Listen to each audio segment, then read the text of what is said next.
This particular video is not going to be a review of any one product. This is just my particular setup and the way that I have it set up, and some of the reasons why I chose to set it up in this particular fashion. This particular setup works for me. It's ideally for helicopters, but it works well and fine for fixed wing as well, and it's easily switchable for if I want to get into a racing sim as well. So from the top here, I got a Quest 3. I 3D printed some straps, adapters to actually make it work with the VIVE, the HTC VIVE DAS. That way I actually have speakers, and then I retrofitted some custom pads on the inside. Check that out a little bit. The original pads weren't as comfortable, and that's what I adjusted, and I added some leather padding on the inside to make it a lot more comfortable. Going down from there, this is a Simfab chair. It's also known as open wheel. That's sitting on a platform that I have reversed so it'll fit my particular helicopter controls, with the Next Level Racing HF8, which is for haptic feedback. It's got several vibrating motors on the inside with the telemetry inside a video game itself, like DCS or Microsoft Flight Simulator. You can actually feel the haptics from the aircraft itself, like RPMs and whatnot. Moving on to the controls itself, this is a Proflight trainer Puma 4th gen. So specifically for helicopters, it's going to work as if it's trimmed. I don't ever use trim. Anywhere that I move it, it's automatically going to stay.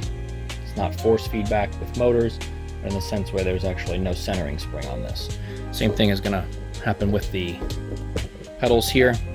Pedals themselves, you push them to stay, and then you also have the additional toe brakes here.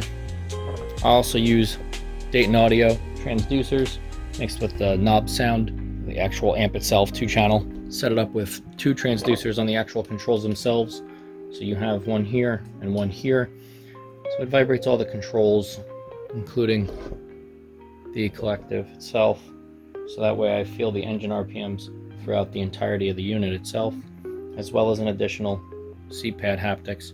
Paired this with the sim shaker for aviators in the pad itself.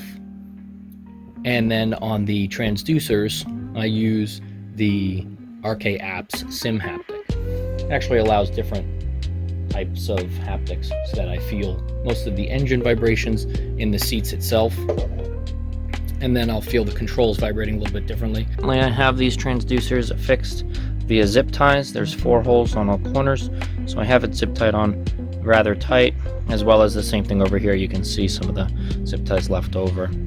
Especially in DCS, when you fire a gun or a rocket or a missile, you'll actually feel the controls differently. So I'll feel a different kind of vibration from here than I will on the controls itself. It gives it a pretty good immersive. Next up with the collective, still part of the unit itself. The Proflight trainer comes with the collective, the cyclic, and the pedals itself.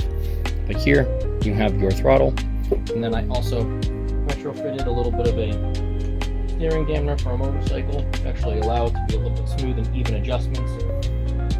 3D printed some additional stuff where I can have a button so that I can use voice attack for push to talk. Works pretty well. And because I play in VR, I actually use this Velcro strap to strap around my left leg like a kneeboard. With that, I have on Velcro the back of the Xbox controller, as well as the Razer keyboard, single hand. So to give you an idea of what I meant by wearing this strap, it's Velcroed around, secured at all times, and I actually have this Velcro and this Velcroed onto the strap itself. So that way, while I'm actually flying, I can be using my collective, cyclic, and flying, and then very easily my hand is local to here. I do play with everything connected via a 15-foot USB-C. Would be considered a link cable that I have designed for a pulley system that actually connects to the ceiling, so it pulls down. I don't even feel it connected to anything, and the Quest 3 remains charged through a duration of play. And then let's not forget, I do have a 4-point harness here that does connect and goes for shoulder straps, as well as the lap belts. This is not much of a necessity in this particular setup that I currently have. However, in just a couple days, I'll have my entire motion simulator built, and this all will just be sitting right on top of it, and that's when the seatbelts will come in handy.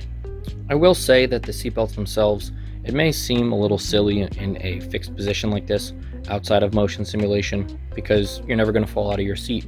But however, in VR, I will say, in an aircraft similar to something smaller like maybe the Gazelle or the OH-6, the Little Bird, or the Kiowa, when it comes in handy, I'll notice when there's no doors on the helicopter, and you might be leaning out the pilot side door because there's no door, right? You're looking directly down. So you're actually kind of leaning out of the cockpit, looking straight down, and you see the ground well below you.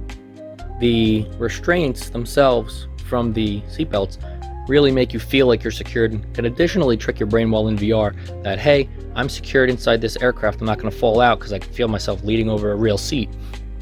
Sounds kind of silly, but it does work. Now, I will say, I didn't realize it worked. I never really used them before until I didn't wear them. After a while for wearing them, when I leaned over outside, my brain initially thought, whoa, I don't feel any restraints, I might fall out of this helicopter. So that's pretty cool, it's pretty immersive. So mixed with all of this, it feels like a real helicopter. I've flown a real Robinson R22, and if you've ever flown one of those or been inside, you do know that you will feel all the haptics right through the cyclic and the collective itself. It's a very vibrating helicopter, so it's pretty cool. So it feels extremely realistic. Some people have argued that that's not true. Feeling haptics throughout the actual controls isn't realistic. Well, this isn't a hydraulic setup, right? So it feels just like a Robinson, and it's pretty cool. Can't wait for motion, and hopefully I'll be back with a better update on a new setup soon.